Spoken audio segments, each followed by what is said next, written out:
Welcome to Heartbreak Chronicles.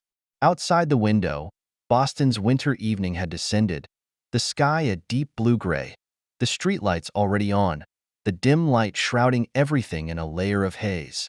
Inside, on the rectangular dining table, an exquisite dinner is set. Roast chicken, mashed potatoes, vegetable salad, and a bottle of red wine that Thomas has been saving for years. Everything seemed so cozy and harmonious, like a perfect family picture. Underneath this picture, however, lies a deep rift.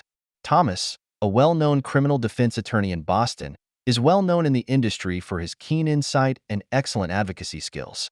He has an enviable career and family, a beautiful wife, Rebecca, and two lovely children, son Nathan and daughter Grace. However, at this moment, he was filled with uneasiness and doubt. His eyes fell on Rebecca, who was sitting across from him, looking a little distracted as she was flicking her fork at the food on her plate. "How does the roast chicken taste today, dear?" Thomas tried to break the silence as he struggled to sound relaxed and happy. Rebecca looked up and managed to squeeze out a small smile. "That's great, honey. You're getting better at this." She said it a little perfunctorily, her eyes dodging and not meeting his gaze as they usually did. Thomas caught the difference in her acutely. In recent months, Rebecca's behavior has become more and more erratic. She has started to work overtime frequently, travel on business, and come home later and later. She always has her cell phone with her, even in the shower. She began to pay more attention to her appearance, with many new clothes in her closet and even a new perfume, and those weren't bought by Thomas. All this change is disturbing to Thomas. He knew that Rebecca had a busy schedule as a PR manager for a major pharmaceutical company, but he always felt that it wasn't that simple.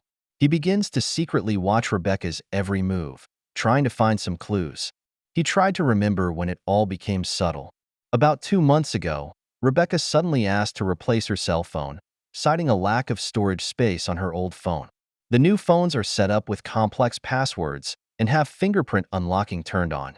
Thomas didn't think much of it when Rebecca explained that it was to protect the company's confidential information. "Mom, have you been working a lot lately? You haven't watched a movie with me for a long time." Grace's childish voice interrupted Thomas's thoughts. "I'm sorry, baby. Mommy has indeed been a bit busy lately. When Mommy is done with this time, she will make it up to you, okay?" Rebecca stroked Grace's head with a hint of apology in her tone. "Okay." Grace beamed, looking a little lost. Dinner ended on a depressing note. After the kids went to their rooms to do their homework, Thomas helped Rebecca clear the table. "Rebecca, is there something on your mind lately?" Thomas finally asked, unable to resist, deciding to test the waters. "No, what could I have on my mind?" Rebecca replied, her hands visibly shaking as she nearly dropped her plate. "Then why are you always distracted? Also, have you been in touch with James Bradford a lot lately?" Thomas decided to cut to the chase. He didn't want to keep speculating. At the sound of James' name, Rebecca's face instantly turned pale. She stopped what she was doing and turned to look at Thomas, panic in her eyes. How do you know James?" she stammered. Thomas didn't answer, just looked at her quietly, waiting for an explanation. He knew that James Bradford was an executive at Rebecca's pharmaceutical company and a well-known businessman in the industry. They'd met before at a couple of industry gatherings, but Thomas never expected Rebecca to have any personal connection with him. Rebecca sees that Thomas isn't talking and realizes that she may have caught on to something with him. She took a deep breath and tried to calm herself. "James and I just have a working relationship. Don't take it personally," she explained, but her tone was obviously a little understated. "Just a working relationship? Then why are you afraid to show me your cell phone?" Thomas pressed on. "Thomas, what do you mean by that? Are you doubting me?" Rebecca's voice rose several decibels as she felt both angry and aggravated. "I just want to know the truth." Thomas's tone remained calm, but his eyes were like sharp knives piercing Rebecca's heart. "I have nothing to hide. My cell phone is full of confidential company information that I can't just show to anyone." Rebecca insisted. Thomas knew that nothing would come of this argument. He decided to take some action. The next day, under the pretext of dealing with a problem with the company's email server, he accesses Rebecca's company email address, which they both have a company suffix and for which Thomas is the administrator. In his emails, he finds an exchange of emails between Rebecca and James with ambiguous language that goes completely beyond a normal coworker relationship. Even more shocking, he discovers that James has a secluded property in a Boston suburb where Rebecca often spends the night. Thomas feels like his world is falling apart. He couldn't believe that his wife, with whom he had shared a bed for years, would betray him. But he decides to give Rebecca another chance. Maybe she's just confused. That night, Rebecca came home late again. As soon as she entered, she saw Thomas sitting on the couch in the living room, his face grim. "You're back," Thomas said coldly. "Uh-huh." Rebecca nodded, ready to face Thomas. Thomas picked up a stack of printed emails from the coffee table and tossed them in front of Rebecca. "What are these?" he asked, anger and disappointment in his voice. Rebecca picked up the email and saw that it was full of correspondence between her and James, and her face instantly turned pale. "Thomas, let me explain. It's not what you think," she said urgently. "Explanation? What do you think there is to explain? What is your relationship with James?" Thomas roared, unable to control his emotions any longer. When pressed by Thomas, Rebecca finally confesses to her affair with James. She cries and says she was just confused, that she still loves Thomas and she doesn't want to lose the family. Thomas feels a pang of heartache, but there's still some doubt in his mind, and he needs to know if Rebecca and James' plot is as simple as an affair. To confirm the suspicion in his mind, he decides to act with his son Nathan. Nathan is only 18 years old, but already shows maturity and resourcefulness beyond his age. He's also a computer whiz and uses his contacts to find Will, a former employee of James. Will was fired without cause because of his philosophical disagreement with James, and he has always held a grudge against James' company. Upon learning of Thomas's situation, Will agrees to help them. Through Will, Thomas and Nathan learn more about James' unknown past. It turns out that James, in the early days of his business, went to great lengths to experiment with illegal drugs in order to be able to grow his company quickly. A girl named Charlotte Hayes becomes a key witness in an accident, but mysteriously disappears afterward. Will said James' company was taken to court over the incident at the time, but it ended up going nowhere. Thomas associated with Rebecca's abnormal behavior, he more and more feel that James and Rebecca's plan, definitely not just a simple affair, he is likely to have been in a huge crisis. He is determined to find out the truth, protect his family, and bring James to justice.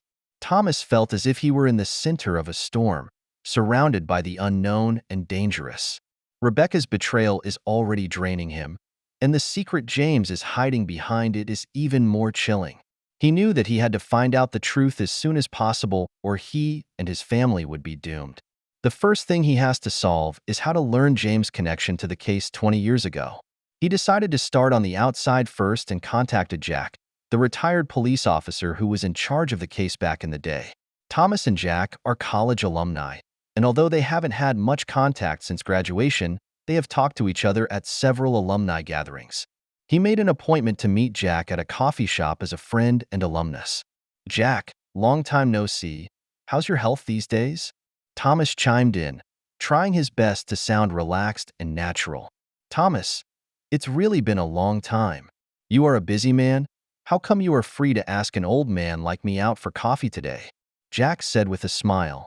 Although he has been retired for many years, he is still hale and hearty, and his eyes have a sharpness that is unique to police officers. Old friends catching up. "By the way, Jack, I've recently been working on a case involving an unsolved murder from 20 years ago, and I'd like to ask you for some advice." Thomas slowly brought the topic to the point. "Oh, an unsolved case from 20 years ago? Which one are you talking about?" Jack asked. "It's the case where Charlotte Hayes disappeared." Thomas said the name while closely watching Jack's reaction. Hearing Charlotte Hayes' name, Jack's eyes changed slightly. He was silent for a while, then said, "This case, it was a sensation back then, but unfortunately in the end, we still couldn't find Charlotte, and it became an unsolved case. I heard there was a pharmaceutical company involved in this case back then. I think it was called Bradford Pharmaceuticals?" Thomas continued to test the waters. "That's right, Bradford Pharmaceuticals. Charlotte was an employee of Bradford Pharmaceuticals at the time, and she was in possession of some important evidence about the company's illegal drug trials, but she mysteriously disappeared on the eve of the trial. The FBI agent in charge of the case at that time, Catherine Walsh, had always suspected that Charlotte's disappearance was related to Bradford Pharmaceuticals, but due to the lack of evidence, the case was finally closed. Jack recalled, with a hint of regret in his tone. Catherine Walsh? I think I've heard that name somewhere. Thomas prides himself on not wanting to think. Catherine is a formidable character. She's since transferred to FBI headquarters and specializes in investigating major economic crimes. If you want to know more details about this case, you can try her, Jack said. A conversation with Jack gives Thomas important information. Through his connections at the law firm, he quickly reached out to Catherine Walsh. They're meeting at Catherine's office. Agent Walsh, hello. I'm Thomas, an attorney. Thomas got right to the point. I'm here to see you today about the case where Charlotte Hayes disappeared 20 years ago. The Charlotte Hayes case? Why are you interested in this case? Catherine asked, looking to be in her mid-40s, with sharp eyes and a look of a shrewd and capable woman. Because this case may be related to a case I'm investigating. Agent Walsh, I'd like to know, back in the day, did you suspect that Charlotte's disappearance was related to James Bradford? Thomas asked bluntly. Catherine stared at Thomas for a moment, then said, Yes, I did suspect James Bradford back then. Unfortunately, there wasn't enough evidence to charge him at the time. What if I can find new evidence now? Thomas asked. That's certainly good. I'd be more than happy to reopen the case, Catherine said, a glint of excitement in her eyes. Thomas confides in Catherine about his situation and the information he has so far, including Rebecca's affair with James, information from Will about illegal drug trials, and James' secret estate in a Boston suburb. It seems James Bradford is far more dangerous than we thought. Catherine's brow furrowed as she listened to Thomas. Thomas, I need you to help me find more evidence of James Bradford's illegal activities. Only then will we be able to bring him to justice. I'll do my best, Thomas said. Also, Agent Walsh, I have a new lead here that I need your help with. Charlotte has a sister, Diana, who has not given up on tracking down her sister's death. I think that perhaps we can get more information from her. Catherine used her position of authority to quickly find Diana's contact information. Thomas and Diana met at a cafe. Hello, Ms. Hayes. I'm Thomas, an attorney. I'm sorry to bother you in this way, but I've come to see you today about your sister Charlotte, Thomas said to Diana. Diana looked to be in her mid-30s with a hint of melancholy on her face, but her eyes were determined. Just tell me what's on your mind, she said. Thomas tells Diana what happened to him and his suspicions about James Bradford. He wants Diana to join their alliance against James. I've been waiting for this day. Diana listened to Thomas with a gleam in her eye. My sister's disappearance must have something to do with James, and I'm going to make him pay. We now need to find more evidence of James's illegal activities, especially regarding that illegal drug trial back in the day. Diana, do you have any leads? Thomas asked. I know there was a researcher involved in the trials back then named Mike who was romantically involved with Charlotte. He must have key evidence in his hands and has been guiltily blaming himself after Charlotte's accident. I can try to contact him and see if he's willing to help us, Diana said. Thomas felt the doubt in his heart is getting bigger and bigger. He can never forget about his daughter Grace. After getting Grace's consent, he secretly took Grace to do a paternity test at a friend's institution in a foreign country, and the result came out soon. Grace is not his biological daughter. He told Nathan the result and asked Nathan to keep it a secret. Dad, what are we going to do next? Do we tell Mom? Nathan asked, young but rapidly maturing after this series of changes. We can't tell your mom yet. We need more evidence. We need to focus on James right now. We can't afford to spook anyone, Thomas said, a look of determination and resolve in his eyes. Diana investigates her way to the list of researchers who were in charge of the illegal drug trials back then, and they find out from the list that one of the researchers, Mike and Charlotte, were in a romantic relationship and that Mike was fired because of a conflict with the company. Diana tries to contact Mike using the contact information she left earlier. After several attempts, Diana finally got in touch with Mike. Mike has now converted to a quiet life as a teacher. With Diana's persuasion, Mike finally agrees to meet Thomas. Mr. Mike, thank you for being willing to come out and meet with us. I know you've been feeling guilty about what happened to Charlotte, and now there's a chance for you to make up for what happened back then, and I hope you can help us. Thomas said to Mike, I know what you guys want me to do. I can provide the records from that illegal drug trial back in the day that will prove James' guilt, but I have one condition. You must keep me safe. Mike said, his eyes filled with mixed emotions of guilt, fear, and determination. We will. Catherine can provide a witness protection program, and you and your family will be safe. Thomas gave his assurance. Rebecca begins to realize how dangerous James is and gradually moves closer to Thomas. She reveals to Thomas that James is planning to announce the results of a new drug study at a pharmaceutical industry charity dinner, and that the results are likely to be related to illegal drug trials. Thomas, you have to stop James. He's so scary. I'm afraid he's going to do something to you, Rebecca said, her voice shaking and fear in her eyes. I know, Rebecca. Don't worry. I will stop him. All you have to do now is to continue to cooperate with me and not let James notice anything unusual. Thomas consoled Rebecca while secretly making plans in his mind. Thomas, Catherine, and Diana form a secret alliance, and together with Mike, Will, they begin a secret investigation into James. They discovered that James' criminal network was much larger than they thought, involving illegal drug trials, money laundering, business bribery, and more. Everyone realizes that James is an extremely dangerous character, and they will have to be careful and take every step to defeat him completely. As the day of the charity dinner drew nearer, the sense of urgency grew stronger in Thomas's mind. He knows that it will be a fight to the death, and he must be fully prepared to survive the storm and defeat James once and for all. Rebecca's transformation became the key to the whole program. Her growing fear of James and guilt over her family makes her a powerful undercover for Thomas. Thomas uses the evidence obtained from Will and Mike about James' illegal dealings and experiments, and James' increasingly abrasive attitude toward Rebecca, to break down Rebecca's psychological defenses one step at a time. Rebecca, you've seen James for what he really is, and not only has he lied to you, he's using you as a tool for his crimes. Do you really want to continue to be complicit with him? Think about Grace. Think about Nathan. Can you bear to let them live in danger and lies? Thomas said to Rebecca, seizing an opportunity when Rebecca and James were arguing, his tone filled with pain and anxiety. I don't know, Thomas. I'm scared. I don't know what to do. Rebecca sobbed, feeling like she was caught in a dilemma. You have a choice to make, Rebecca. Will you remain on James' side, or will you come back to us? If you choose us, I will do everything in my power to protect you and the children. Thomas said, his eyes firm and full of strength. With Thomas's persuasion and guidance, as well as concerns about her future, Rebecca finally decided to work with Thomas. She began to provide Thomas with more inside information about James, including his business plan, where the money was going, and the content of his speeches at charity dinners.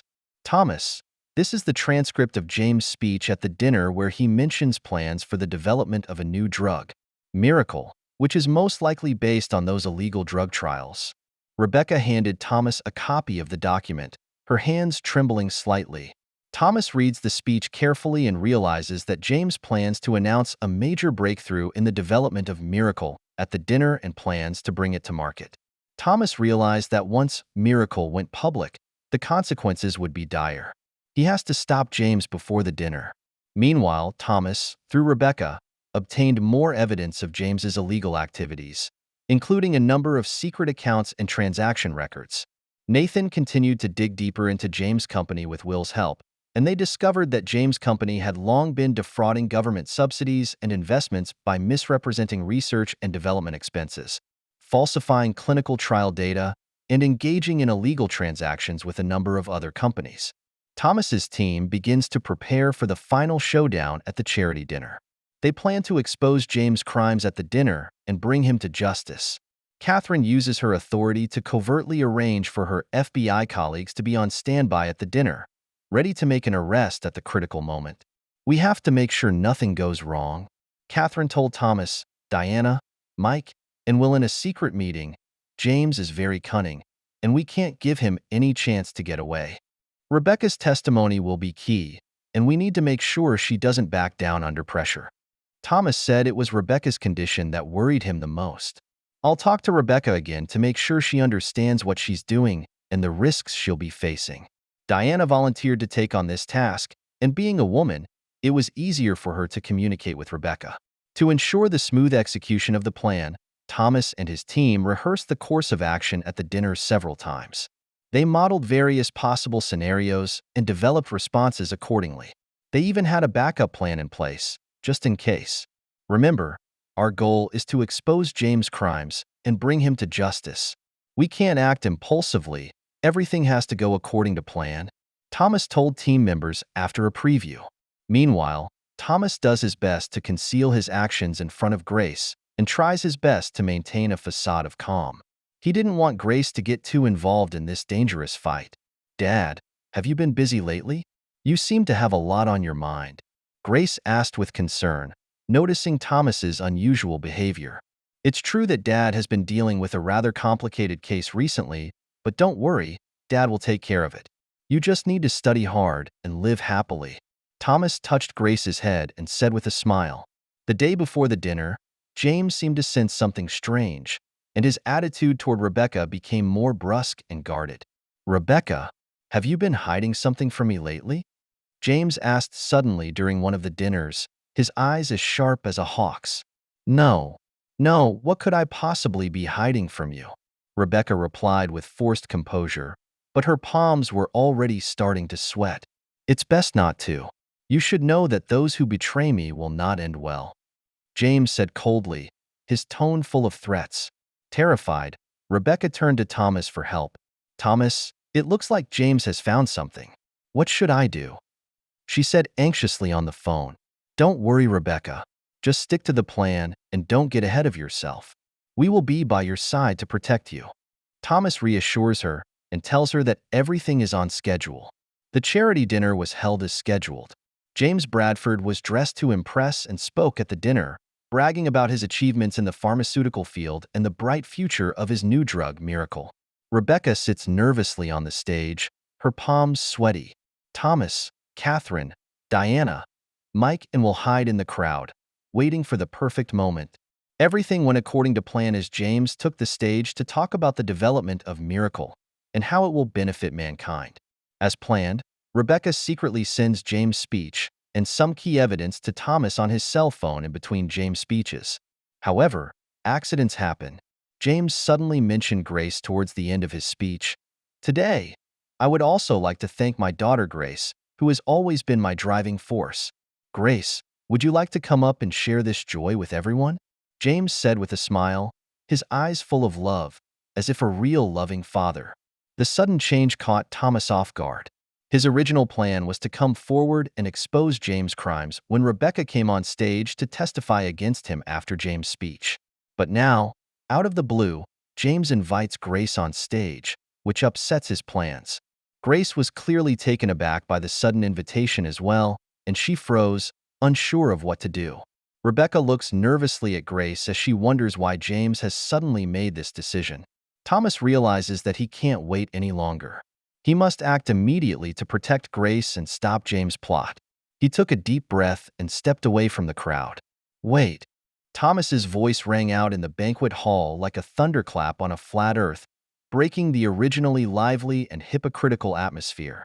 All eyes were on him, including James on stage and an overwhelmed Grace. The smile on James' face froze momentarily. He hadn't expected Thomas to show up at this point. He narrowed his eyes and stared at Thomas, a flicker of panic in his eyes, but quickly regained his composure. "Thomas, what brings you here? I don't think you're invited here, are you?" James said in a pretentious manner, trying to hide his nervousness. "I'm here to stop you, James." Thomas walked straight onto the stage and stood beside Grace, shielding her. "It's time for your charade to end." "Dad." Grace clutched Thomas's hand. She didn't know what was happening, but she could feel the tension in the scene and the unwavering strength emanating from Thomas's body. "Don't be afraid, Grace. Daddy will protect you." Thomas gently reassured Grace, then turned to James. "You used illegal drug trials for personal gain, even going so far as to kill people. And you think you can still get away with it? Thomas, what are you babbling about? I don't even understand, James said in a harsh voice, beginning to realize that things were getting out of his control. You don't understand? Then I'll make you understand. Thomas pulled a stack of papers out of his pocket and showed them to everyone in the room. These are proof of your company's illegal drug trials and your involvement in Charlotte Hayes' death. Those are forgeries. They're false accusations. James tried to weasel out of it, but he could no longer hide his panic. Just then, Catherine and several FBI agents appeared at the meeting. James Bradford, you are under arrest on suspicion of illegal drug experimentation, murder, and several other charges, Catherine said harshly and showed James the arrest warrant. The scene was in an uproar, and everyone was stunned by this sudden turn of events. James's face turned pale. He didn't realize that everything he had carefully planned would fall apart in an instant. Rebecca, didn't you promise me you'd be on my side? Why did you betray me? James suddenly turned to Rebecca and growled angrily. Rebecca faced James' questioning and the stares of everyone in the room. She took a deep breath and then said firmly, I have made mistakes, but I'm going to make up for my mistakes now. James, you have to pay for everything you've done. In full view of the public, James was taken away in handcuffs by Catherine and her colleagues. Before he was taken away, James glared back at Thomas with a fierce look of hatred and resentment, as if he wanted to eat Thomas alive. But Thomas looked at him undaunted, with nothing but determination and justice in his eyes. Grace is shocked and distressed when she learns the truth, but ultimately chooses to forgive Rebecca. She can't accept that James is her real father, and seeing James' ugly face after the revelation, she chooses to stand with Thomas. Dad, thank you. Grace hugged Thomas tightly, tears streaming down her face. Silly child, you are my daughter, and no matter what happens, Daddy will protect you. Thomas caressed Grace's hair, his heart filled with love and guilt. He knew that Grace would need time to come to terms with it all, but he would always be there for her. James' case was quickly brought to trial, and due to the overwhelming evidence, James was sentenced to life in prison, and the pharmaceutical empire he had built collapsed, with all of the illegally acquired assets confiscated to compensate the victims and carry out the aftermath of the disaster. And James' company was eventually liquidated in bankruptcy due to a series of scandals. Rebecca was sentenced to a term of imprisonment for her involvement in the crime and prior testimony that was inconsistent with the investigation. In court, she apologized profusely to Thomas and Grace. I'm sorry, Thomas, Grace. I made an unforgivable mistake. I just hope you guys can give me a chance to make it right, Rebecca said in tears. Mom, we'll be waiting for you to come home, Grace said, adding that while she was disappointed in Rebecca's behavior, she still loved her mother. Thomas looked at Rebecca with a great deal of emotion. He had loved this woman dearly, but he couldn't forgive her for her betrayal either. However, he chose to let go of his past grudges for the sake of his children. Rebecca, reform well. We'll wait for you to come out, Thomas said, his tone calm and firm. After the storm, Thomas's life changed dramatically. He partnered with Catherine to start a new law firm in Washington, D.C., specializing in fighting corporate crime and providing legal assistance to those who have suffered injustice. Their firm has made a name for itself in the industry as the nemesis of corporate crime. Nathan graduated from law school and became a prosecutor, continuing his pursuit of justice. Following his father's example, he aspires to be a good lawman and contribute to social justice. Grace has become more mature and stronger through it all. She chose to study social work and upon graduation joined a nonprofit organization that helps women and children who are victims of domestic violence and abuse. With her actions, she spreads love and hope. Years later, Rebecca was released from prison. Thomas, Nathan, and Grace went together to pick her up at the prison gate. Rebecca was so excited to see them that she burst into tears. Thomas, Nathan, Grace, thank you for still being willing to wait for me. She choked out. Mom, welcome home. Grace stepped forward and hugged Rebecca. The family is finally reunited. Having experienced this abyssal stare, their family is scarred but closer and stronger for it. They all emerged from the storm with a new lease on life, learning to forgive, understand, and cherish. They know that they have a long road ahead of them, But as long as they love each other and support each other, they will be able to overcome all the difficulties and welcome a bright future. Thomas stood there with a relieved smile on his face as he watched Rebecca and the children hugging each other. He knows that justice may be late, but it will never be absent. Love, on the other hand, is the cure for all wounds. This abyssal stare has left him battered and bruised, but it has also allowed him to find the true meaning of life, guarding justice and cherishing love and family. This, then, was the greatest asset of his life. That's the end of today's story. For more captivating tales, hit subscribe and never miss an episode.